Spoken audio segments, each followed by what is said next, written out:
We began with a woman who fans fell in love with on the award-winning drama This Is Us. I got to know Chrissy Metz when she first joined our show over on Zoom in 2021 to talk about her debut children's book. Well, she's now written her second children's book. It is called When I Talk to God, I Talk About Feelings. It is the sweetest, most inspiring. I'm telling you, I love this book. And Chrissy drew inspiration from overcoming her own childhood trauma with the hopes that this book can help children explore the ups and downs of their own emotions and feelings. Take a look. When I talk to God every day, there are so many things I want to say. Each day has its own special meaning. When I talk to God, I talk about feelings.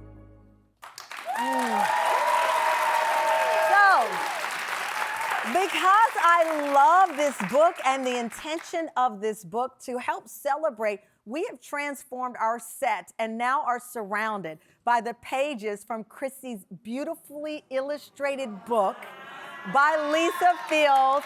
Please welcome Chrissy Metz!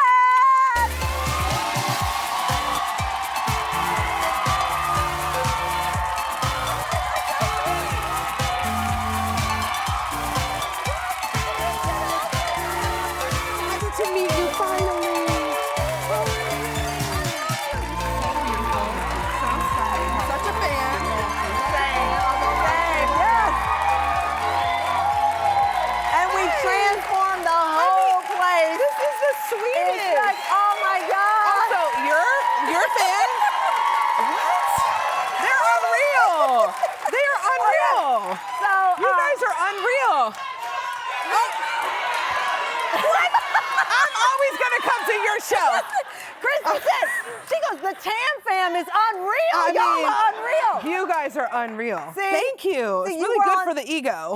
Thank you. You were on Zoom, now you're in the room. This is hey, the Tam fam. Hey, from Zoom to the room. Zoom to the room.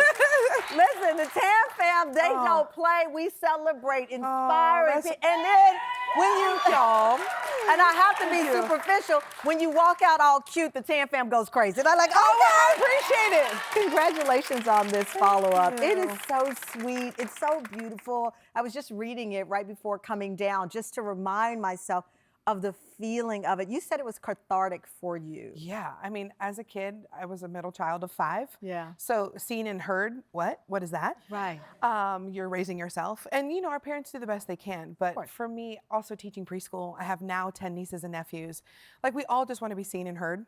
Which I didn't realize that you were a preschool teacher before your acting career took off. Yeah. I think, you know why? Because I think we so fell in love with your acting and the triumphant side of this. You forget that people live lives before they become superstars, as you did. I sure did. I sure did your live a life. you lived a life, baby. Yeah. But preschool, what was that like? Oh, it was the most fun. Every single second. So they're like 4-year-olds, because I have a 5-year-old. Oh, are they the best? Is it?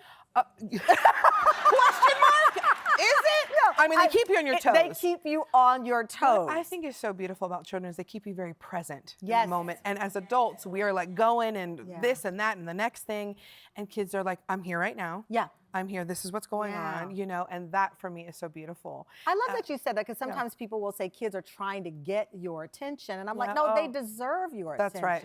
Yes, They that's right. deserve your attention. That's right. Well, and also, kids become adults. Yeah. And kids who don't get attention when they're, you know, young, they aren't, it's not fostered, they're not loved in the way that they, you know, when they become adults and they walk into a room without confidence or it is completely, it's so important. It's so important to foster and to Well, attention is validating, because it means you're paying attention to me to answer my question. You're paying attention because you are present in the conversation. So you learn this in preschool. Yes. Combined with your own childhood, you then come along on this series of really positive reinforcement. And in it, you talk about God and faith. Yes. Now, when I started this show in 2019, I remember saying, listen, we're going to talk about faith. This is not me converting people. Right. This is about me sharing that this is a component of my life, how I deal with life. Right. People were like, whoa. Yeah. Yeah. wait a minute. Yeah. Like they were skittish about me talking about faith. When Sure. you approached the book world with this, what was the response? Well, even doing Breakthrough or anything that's sort of faith-based or faith-leaning in Hollywood, it's like, and I'm like, there are people who are needing that or craving that, who live their lives that way. So there's a market, there's a demographic, but they're nervous about it. And I have to say, like, because it's something that is important to me, I get to share that, and that's a part of my story. But it doesn't mean I'm converting you. I'm making you do something or feel something or thinking something that you don't feel. But I can, be attraction rather than promotion. Right. I like that. And I like attraction rather than promotion. I didn't come up with it. I've heard it before. I don't get credit. I don't get credit. I've heard that before. So okay, well, I'm stealing it from you. Okay, take it. Might get that tattooed. You credit the faith your grandmother instilled in you, which I also think is a big thing when you're talking about a children's book and you're revealing this. But I want to read a part of what the book says here. It says, sometimes it's hard to say what I need. The words don't always come easy to me. And when no one seems to understand, God is always there to hold my hand. Right? Right?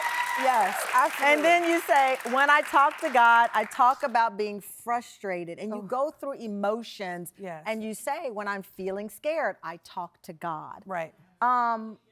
When did that hit you as the way you were going to connect with the children of the world? Oh, wow. I think because my grandmother was so instrumental in my faith, I was going to church on my own as a teenager. I was just looking for something bigger, greater than myself, and trying to, I felt lost. And after teaching preschool and then all my nieces and nephews being born, I'm like, oh, like for me, I mean, I pray every day, all day. I'm like, please God, like be with me as I speak, my words, like my thoughts, my actions. And I was like, oh, like if I could instill this in young minds, when you do something with love, people receive it when they need to. And when they can and when they're able to. And that's really what it's about. And so it's so beautiful when people are like, yeah, we read this book every day and I think we're going to go to church. And I think, I'm like, okay, what a beautiful bonus. What a beautiful bonus for that. When we come back, Chrissy is sharing how at only 12 years old, she was equating her self-esteem with her physical appearance and how she's helping other children to learn that it's what's in our hearts that matter most. We'll be right back.